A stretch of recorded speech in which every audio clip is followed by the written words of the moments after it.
Спят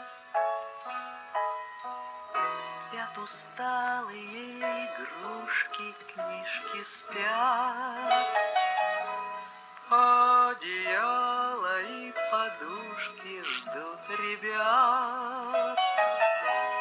Даже сказка спать ложится, чтобы ночью нам присниться.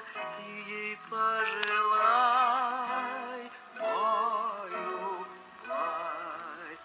В сказке можно покататься на луне и по радуге промчаться на коне, со слоненком подружиться и поймать перо жар птицы.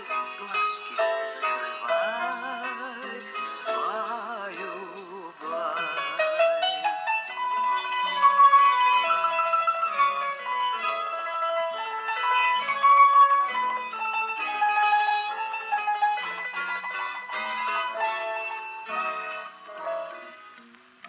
Баю-бай, должны все люди ночью спать.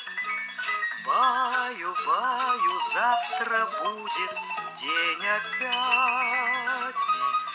За день мы устали очень, скажем всем спокойной ночи, глазки закрывай.